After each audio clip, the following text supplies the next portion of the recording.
दोस्तों नमस्कार, मेरे यूट्यूब चैनल में आप सभी लोगों का बहुत बहुत स्वागत है। आज मैं आप लोग के सामने रेलवे के महत्वपूर्ण प्रश्नों को लेकर आया हूं, जो कई बार परीक्षा से लगातार पूछे जा रहे हैं, कई सेटों में पूछे जा रहे हैं। इन प्रश्नों को लेकर आया हूं और यह एनटीपीसी रेलवे की दृष्टि से बहुत इंपॉर्टेंट क्वेश्चन है। तो दोस्तों आज का सेशन स्टार्ट करते हैं और इन महत्वपूर्ण प्रश्नों के बारे में अध्ययन करते हैं, जो परीक्षा की दृष्टि से मोस्ट इम्पोर्टेंट है। तो दोस्तों आज का क्वेश्चन जो है स्टार्ट करते हैं। पहला क्वेश्चन, कास्टिक सोडा का रासायनिक नाम है। इसका क्या नाम है आपको बताना है। डैश डैश करके दिया गया है। Sodium thiosulphate, sodium carbonate, sodium chloride, sodium hydroxide. दोस्तों इसका जो राइट आंसर हो जाएगा, कास्टिक सोडा का रासायनिक नाम आपका जो है यह सोडियम हाइड्रोक्साइड। सोडियम हाइड्रोक्साइड, इसका जो फार्मूला होता है NaH होता है और इसका प्रयोग जो होता है साबुन बनाने में किया जाता है। सोडियम हाइड्रोक्साइड का प्रयोग साबुन बनाने में किया जाता है। आप लोग को इन प्रश्नों का व्याख्या भी करते चलेंगे, थोड़ा शार्ट में व्याख्या करेंगे, जिससे वीडियो आपकी लंबी ना हो और आप लोग का ज़्यादा समय ना वेस्ट हो।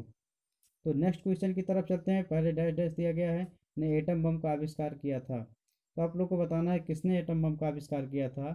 ए आपका option J Robert Oppenheimer, B John Browning, C Samuel Cohen, D Samuel Colt. तो दोस्तों ये जिसका राइट आंसर आपका हो जाएगा ए, जे रॉबर्ट ओपनहाइमर ने एटम बम का आविष्कार किया था, जो एक खतरनाक बम है, जैसा कि आप लोग जानते हैं। नेक्स्ट क्वेश्चन की तरफ चलते हैं।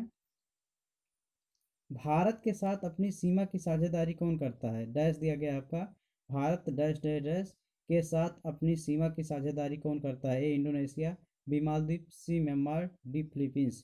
तो दोस्तों यह इसमें जो है भारत के जो सीमा के साथ साझेदारी करता है, बी आपका राइट आंसर हो जाएगा मालदीव। मालदीव हिंद महासागर में स्थित है, इसलिए यह भारत की सीमा से अपनी बाउंड्री जो है साझा करता है, शेयर करता है। नेक्स्ट क्वेश्चन है इसी के साथ, HS प्रणय भारतीय खिलाड़ी हैं। डैश डैश करके बीच में भरना है, दिया गया आपको।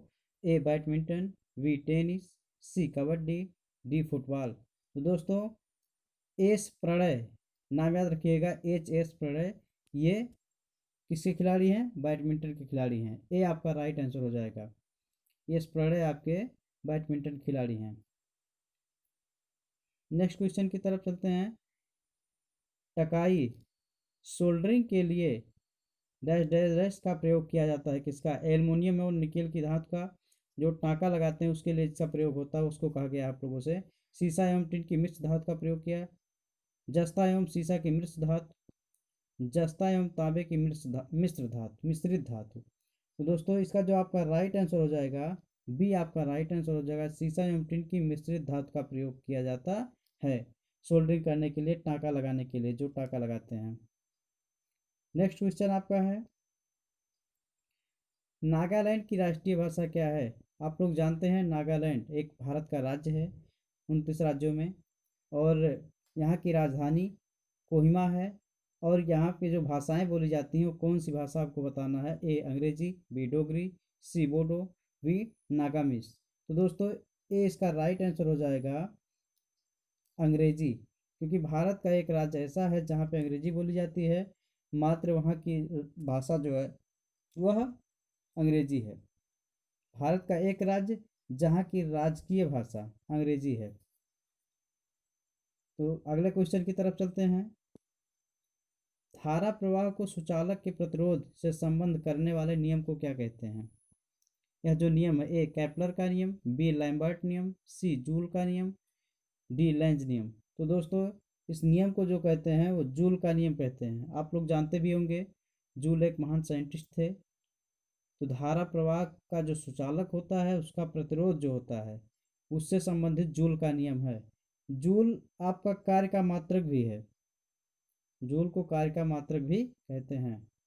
नेक्स्ट क्वेश्चन आपका है, संतोष ट्रॉफी खेल से संबंधित आप लोग के प्रश्न पूछ लिए जाते हैं। हॉकी हो गया, वो फुटबॉल हो गया, टेनिस हो गया, इससे भी क्वेश्चन किए जाते हैं। A cricket, B football, C hockey, D basketball. दोस्तों बी आपका राइट आंसर हो जाएगा फुटबॉल। अगला क्वेश्चन आपका है, 1969 में 1969 में निम्नलिखित में से कौन सा व्यक्ति अपोलो 11 अंतरिक्ष उड़ान के चालक दल में शामिल था, यानी उसका चालक दल का जो चालक था वो कौन था? A Yuri Gagarin, B Peter Conrad, C Alan Shepard, D Neil Armstrong. तो दोस्तों इसका जो राइट आंसर हो जाएगा डी, आपका राइट आंसर हो जाएगा नील आर्मस्ट्रांग। ये जो है अपोलो 11 जो था अंतरिक्ष में उड़ान के लिए, उसके चालक नील आर्मस्ट्रांग थे। नेक्स्ट क्वेश्चन आपका है, निम्नलिखित में से कौन सा विकल्प परिक्रमा में उपग्रहों को स्थापित करने के लिए प्रयोग किया जाने वाला प्रक्षेपण यान व्हीकल नहीं है? इसको आपको पहचान करना है, एग्जामिनर ने पूछा है नहीं है। ए PSLV, बी GSAT-8, सी GSLV, डी एरियन ESGS। तो दोस्तों ये जो नहीं है उपग्रह में स्थापित करने के लिए, GSAT-8 आपका, बी आपका राइट आंसर हो जाएगा, यह एक उपग्रह है। अगले क्वेश्चन की तरफ चलते हैं। बहुत इंपॉर्टेंट क्वेश्चन है, बहुत ही इंपॉर्टेंट क्वेश्चन है जो हमेशा यूज़ किया जाता है और पूछा जाता है। इसका पूछने का टाइप चेंज कर दिया जाता है। अपराधी को पहचानने के लिए फॉरेंसिक विभाग निम्नलिखित तकनीक का प्रयोग करता है। किस तकनीक का प्रयोग करता है? ए DNA एडिटिंग, बी DNA स्लाइनिस, सी DNA fingerprint, D DNA amplification. तो दोस्तों जो इसका राइट आंसर हो जाएगा आपका सी DNA फिंगरप्रिंटिंग। तो DNA का फुल फॉर्म होता है डी ऑक्सी राइबोन्यूक्लिक एसिड होता है, और यह फिंगरप्रिंट के जरिए जो होता है अपराधी को पहचानने का प्रयास किया जाता है। अगला आपका है, कंप्यूटर डैश डैश के बिना काम नहीं कर सकते। जो कंप्यूटर होता है किसके बिना काम नहीं कर सकता है? तो आप लोग जानते होंगे, बहुत साधारण सा आंसर होगा। ए scanner, B internet, sea mouse, D CPU। तो आपका स्कैनर है, इसमें देखिएगा CPU आपका राइट आंसर डी हो जाएगा। सेंट्रल प्रोसेसिंग यूनिट होता है, ब्रेन ऑफ कंप्यूटर भी कहा जाता है इसको, इसका CPU को। अगला क्वेश्चन आपका है, निम्नलिखित में से कौन सा न्यूटन का कौन सा गति नियम, लॉ ऑफ मोशन, दीवार पर फेंका हुआ गेंद क्यों टकराकर वापस लौटता है, के संबंध में व्याख्या प्रदान करता है? तो आप लोग ये जानते होंगे, साधारण एग्जाम्पल है। ए पहला गति का नियम, बी दूसरा गति का नियम, सी तीसरा गति नियम, डी इसमें से कोई नहीं। तो कौन सा नियम है आपको बताना है। साधारण उदाहरण है, आप लोगों ने देखा भी होगा और फेंकते भी होंगे। तो आपका ये जो न्यूटन का तीसरा नियम है, क्रिया और जो प्रतिक्रिया होती है, आप दीवार पे गेंद फेंकेंगे तो वापस आपके पास आ जाता है, गति का तीसरा नियम है न्यूटन का। अगला क्वेश्चन आपका है, निम्नलिखित में से अनुसरण किए जाने वाले धर्म एवं पवित्र पुस्तक की कौन सी जोड़ी असंगत है? तो इसको बहुत ध्यान से पढ़ना है क्वेश्चन को, इसमें असंगत पूछा है। संगत पूछता तो मैच कर लेते आप लोग, असंगत पूछा है, इसको बहुत ध्यान से पढ़ना होगा। ए इस्लाम कुरान, तो आप लोग जानते हैं इस्लाम की जो पवित्र बुक होती है उसको कुरान शरीफ कहते हैं। बी सिख धर्म, गुरु ग्रंथ साहब, इनका भी सही है जोड़ा। सी आपका जैन धर्म, और बी सी में उपनिषद भी दिया गया है। तो जैन धर्म की जो पुस्तक होती है उस उनकी धार्मिक पुस्तक को आगम कहते हैं, और उपनिषद जो होता है ये हिंदू धर्म की पवित्र पुस्तक में आती है।